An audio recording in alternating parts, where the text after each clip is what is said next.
नमो हरिन्द्राणं नमो सिद्धाणं नमो हरियाणं नमो वज्रायणं नमो लोये सत्पदाहुनं एषो व्यञ्जनमुक्कारो सर्वभावत्पणाशनो मङ्गलानं च सप्रेतिं परमं हवै मङ्गलम्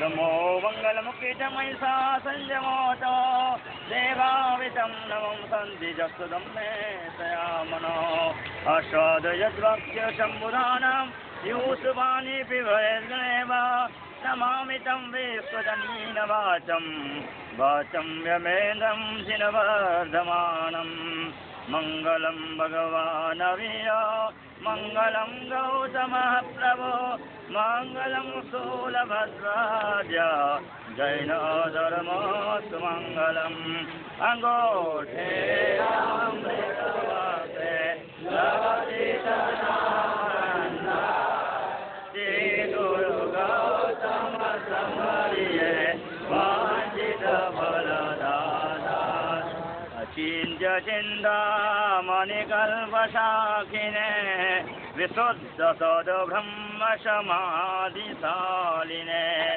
दयार्णवायार्थितुदायिने सदां नमो नमः श्री गुरुनेमिसूरये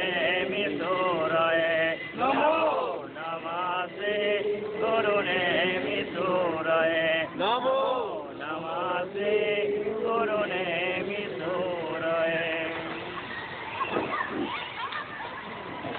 સૌરાષ્ટ્રના કાશ્મીર સમા મધુપુરી ગામમાં આજથી 122 વર્ષ પહેલા જેનો જન્મ થયો હતો એવા કે કુંભ લગ્નમાં જન્મેલા એવા આ મધુપુરીના કે લક્ષ્મીચંદ્રભાઈ અને દિવાળી બેનની કે આ કુક્ષીએ કે જેને અવતાર લીધો કે એવા કોણ શાસન સમ્રાટ નૈમિષારણ્ય મહારાજા જે કુંભ લગ્નમાં જન્મ્યા હતા ત્યાં આગળ એ લક્ષ્મીચંદ્રભાઈ પોતે જ સામુદ્રિક શાસ્ત્રના જાણ હતા એ પોતે જ લખે છે ત્યાં આગળ અને જે કુંડલી કાઢનાર હતા એમના જે છે ત્યારે એમાં લખે છે કે આ કુંભ લગ્ન કા સપૂત બડા ઉદ્ધૂત હોગા ક્યાં હોગા બડા ઉદ્ધૂત હોગા અને એ જ કે છે 71 પેઢી સુધીને એની બધી કે છે અજવાળા કરનારી બનશે એવું તો કે છે આ શાસન સમ્રાટનું કે જે જન્મ સમયે એની કુંડલીમાં કેવા ગ્રહો છે કે જેની અસર અત્યારે તમારે મધ્યપુરી નહીં પણ જે આખા સૌરાષ્ટ્રમાં મારવાડમાં બધી જગ્યાએ ગુજરાતમાં પણ કે છે આની આના વર્તાઈ રહી છે. અત્યારે શાસન સમ્રાટનો સમુદાય પણ એના નામથી જ કે છે જેમ રામના નામે પથ્થર ધર્યા હતા કેમ કે છે અત્યારે શાસન સમ્રાટના કે નામે આ સમુદાય પણ શોભી રહ્યો છે. એવા શાસન સમ્રાટના ગુણગાન કેટલા ગાવા, બધા તમે પરિચિત છો. આવા કઈ શાસન સમ્રાટે કે છે એ નાનપણથી જ ભલે કઈ અભ્યાસ કઈ કોલેજમાં નથી ગયા છે ભાઈ? કોલેજ કેટલા જણ ભણ્યા હતા? 5-6 ચોપડી, પણ બુદ્ધિ એકદમ તીવ્ર કક્ષાની હતી, એકદમ ઇન્ટેલિજન્ટ હતા કે છે. એટલે એની ગ્રહણ શક્તિ જબરજસ્ત હોવાથી, પોતાની પાસે તેજસ્વીતા હોવાથી છે એ આત્માએ 16 વર્ષની ઉંમરે જ્યારે દીક્ષા ગ્રહણ કરી ત્યારે એમને વેશ જાતે પહેર્યો છે. ગુરુ મહારાજે પછી દીક્ષા આપી, પણ વેશ જાતે પહેલા પહેરી અને પછી ગુરુ મહારાજે એને દીક્ષા આપી છે. આવા કે છે કોણ શાસન સમ્રાટ કે છે એ 16 વર્ષની ઉંમર પછી 4 વર્ષ ગુરુ મહારાજ સાથે રહ્યા છે, વધારે નહીં. ગુરુ મહારાજ તો જયારે કે છે સ્વર્ગે સુધારી ગયા ત્યાર પછી પોતાના શ્રેયસમથી, પોતાની બુદ્ધિથી એને જે આખી શાસનની જે શોભા વધારી, જે શાસનની પ્રભાવના કરી, એ તો પ્રભાવના કરે, પરંતુ કે એ પ્રભાવના કોનાથી થાય? જ્ઞાન વિના ના થાય. એને પોતાની જાતે જ છે એવું જ્ઞાનનું ઉપાર્જન કર્યું. કેટલાય શ્લોક બંધ કરે એમને સંસ્કૃતમાં, પ્રાકૃતમાં કરે એવી રચનાઓ કરી. અને એમ કરતા કરતા જેમ જેમ સમુદાય વધતો ગયો, જેમ જેમ શિષ્ય પરિવાર વધતા ગયા, 33 શિષ્યો જેના હતા. કેટલા હતા? પોતાના. એમ જોવા જાય તો લગભગ નેમિશ્રીમાળા સમુદાયમાં 150 થી 200 સાધુ લગભગ થઈ ગયા છે. આવા શાસન સમ્રાટના સમુદાયમાં એ શાસન સમ્રાટે શું કર્યું?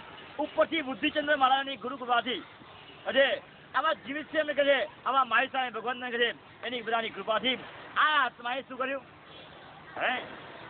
13 તીર્થોના ઉદ્ધાર કર્યા. કેટલા હતા? આવા 13 પણ ઉદ્ધાર કર્યા. એમાં પોતાના પ્રાણ આપીને કરાયા છે.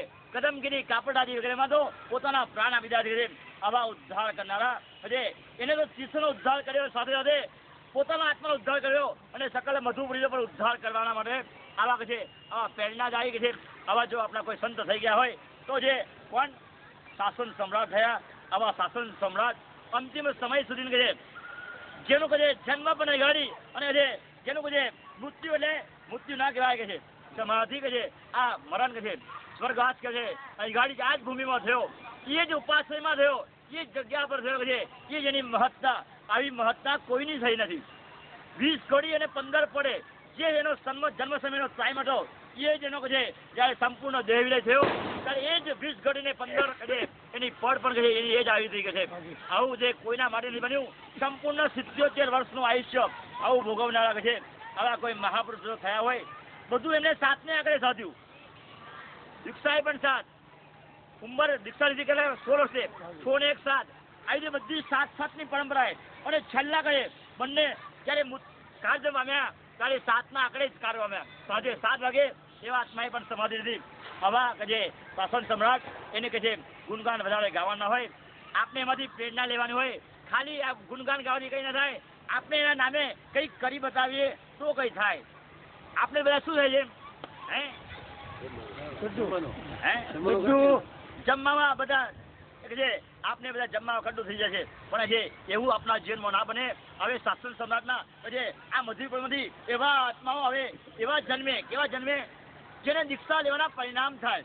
અને શાસનની આ મધુપુરીની અને સૌરાષ્ટ્ર જેવા કાશ્મીરની એ શોભા વધારે. એટલું જ બસ વધારે આપણે કંઈ કહેવું નથી. આવા 77 વર્ષના ઉંમરે જ્યારે આ શ્રેષ્ઠ દીર્ઘભાઈ પહોંચેલા અને ચંપકભાઈ એમની ખૂબ સેવા કરી છે. છેલ્લા તો આખી રાત સાથે સોવાનું, રોજ કે ભક્તિ કરવાની કે છે.